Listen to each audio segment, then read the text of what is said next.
Bonjour à toi et bienvenue sur cette vidéo. On va voir aujourd'hui qu'est-ce qu'un pips, qui est l'unité de mesure des variations du marché.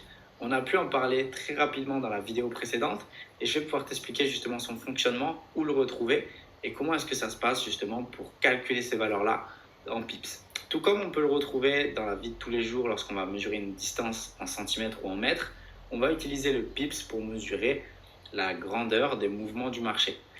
Quand tu vas vouloir mesurer une table, une porte, une distance que tu as parcourue, tu vas utiliser le centimètre ou le mètre.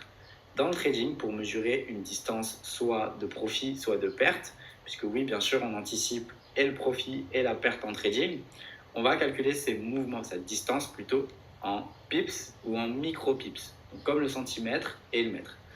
Par rapport aux pips, il faut comprendre qu'on l'utilise du coup pour mesurer des mouvements du marché, mais surtout, en grande partie, pour calculer la distance qu'on va mettre en profit et la distance qu'on va mettre en stop loss, donc la limite de perte. Pourquoi c'est important qu'on note justement ces distances-là d'une certaine façon, donc en pips? Parce qu'il faut qu'on ait une valeur, il faut qu'on puisse mesurer cette valeur-là et savoir à quoi elle correspond.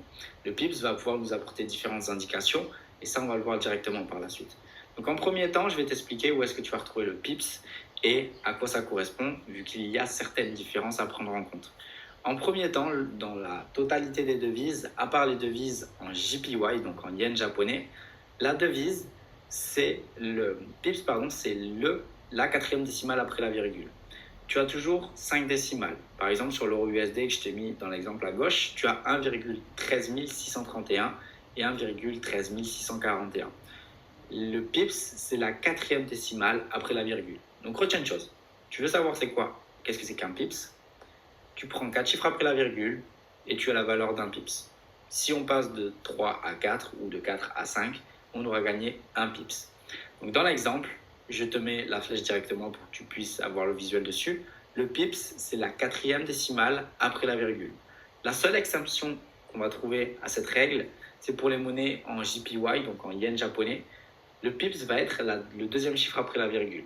Non pas le quatrième, dans tous les cas il n'y en a pas 4, mais bien le deuxième chiffre après la virgule. Donc ça, c'est par rapport au pips. Rappelle-toi une chose, très simple, monnaie normale, c'est le quatrième chiffre après la virgule, et lorsqu'on passe sur les monnaies en JPY, c'est le deuxième chiffre après la virgule. Si on passe par exemple de 13 000, on va dire dans l'exemple de gauche, 1.13 631 à 1.13 731, on aura gagné 10 pips. Aussi simple que ça. Et dans l'exemple, on a gagné tout simplement 1 pips. Et dans le JPY, de la même manière, si on passe de 113,824 à 113,924, on aura gagné 10 pips. C'est aussi simple que ça. Du coup, qu'est-ce que c'est que le dernier chiffre après la virgule, le cinquième? Je ne sais plus te noter ça justement directement ici. Le cinquième chiffre après la virgule, c'est ce qu'on appelle le micro-pips. Alors, on a beaucoup fonctionné avec ça dans le temps. Le micro-pips, vu que c'est la dernière décimale, on prenait en compte directement celle-ci. Mais actuellement, dans le trading d'aujourd'hui, on utilise très rarement le mot synonyme micro-pips. On utilise principalement le pips dans n'importe quelle situation pour mesurer le gain, la perte, les mouvements, plutôt que le micro-pips, puisque les résultats paraissent beaucoup trop élevés et beaucoup trop grands par rapport à la dénomination. Car 10 pips, ça fait 100 micropips.